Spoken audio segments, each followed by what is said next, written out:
Great Grandad Woo Ding. The Great Grandad Woo Ding's gonna do a thing. Hello, it's me. Welcome back to the channel. Yes, look what Mark has loaned me. Is it lent or loaned? I'm not sure. 101 amazing magic tricks with a stripper deck. I read that backwards then, off the screen. That was clever, wasn't it? Yes, because he's been a bit busy lately, he's also asked me to maybe carry on these stripper deck tricks. So it's not really, these aren't really to fool you. We're just going through the book of 101 stripper deck tricks and getting your thoughts on them, really. Seeing whether they're feasible to do in performance, you know, for a real audience, or whether a lot of it is, you know, just filler, because a lot of the tricks are very, very similar. I know why he's handed this over to me, by the way. They start getting a bit tricky. A bit hard to do. So we're on to number 15 now, I think, aren't we? Number 15 is called the Whisper Strip.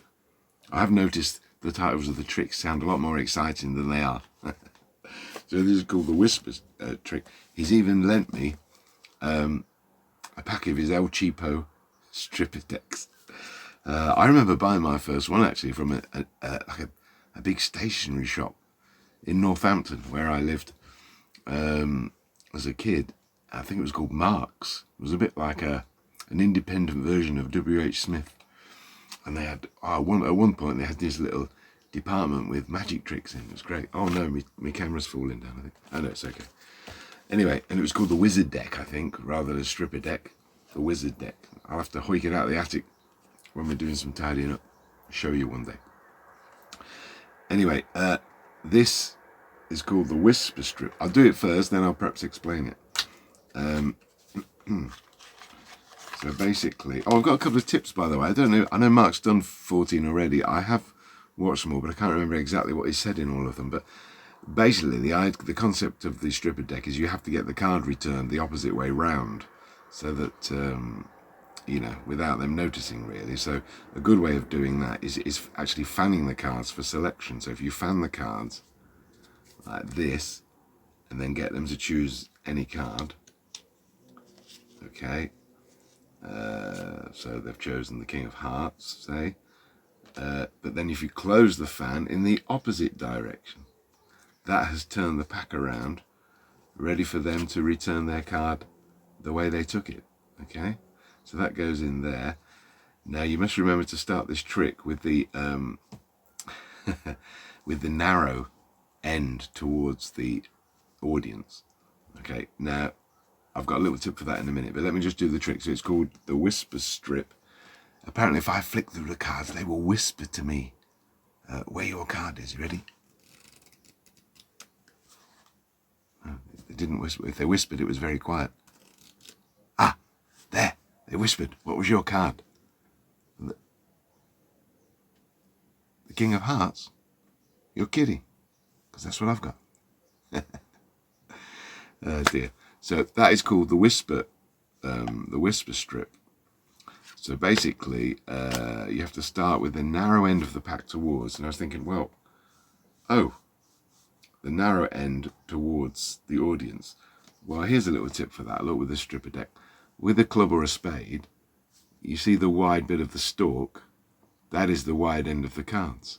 So if you place a card on the front with the wide end of the stalk, like a club or a spade in the middle, the 5 of clubs, 5 of spades, or a 3 would be okay. A 3 would be okay as well.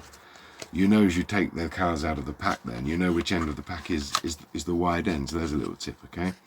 So take the cards out. I can see immediately that I've got the cards that way round, so I know the wide end is that end. So I want the narrow end, so I'm going to turn them over. I want the narrow end facing for them to take their selection. So they're taking it with the narrow end. The wide end is at my end. I close the fan in the opposite direction. So I now have the wide end towards you.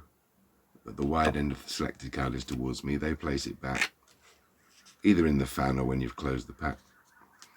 So now the wide end is here of that single card, and for this trick you just pull that out slightly towards you like that. As you flick through the cards, you've now got a natural break, a natural gap, like a natural short card really. You've made a short card by pulling this back a little bit. So as you flick through the pack, it will stop with a little telltale click at the point where that short card is now, he says, hopefully. I can't do it now. Oh, I've lost it. That's why. Right, okay. There it is. Did you hear it click? Now, you don't want to flash that. Can you see that? You don't want to flash that short card. So make sure you keep the cards down when it's got to that bit, and then you just push that in as you cut the cards off. I always like to do, Leonard Green, close-up magician, and Mel Mel as a stage magician use this gag very well. Both of their timings are perfect, where you say, and what was your card? The nine of hearts. You're kidding. That's what I've got. It's just a nice little variety. Yeah, rather than going, cool, 9 of hearts. Yeah, there it is. It's just a nice little added thing, as if you've perhaps made a slight mistake, and then the 9 of hearts. You're kidding. That's what I've got. It's a nice little extra pause just before you reveal, almost as if it's going to be a mistake, but no, it's the right card. That's nice to add into any card trick where you're revealing it at the end, rather than just the straight reveal. Yeah, there it is. Aren't I clever? The 9 of hearts. You're almost changing it to, I could have made a slight mistake here, and then a little, no, I haven't. There it is. Did you spot the edit and the intentional mistake? No, it's trick number 15, not 14, of course. I've noticed the next two, 16 and 17, are really quite difficult, but I'll have a go. So I'll see you next time for those. In the meantime, I have been the Great Grandad Woo.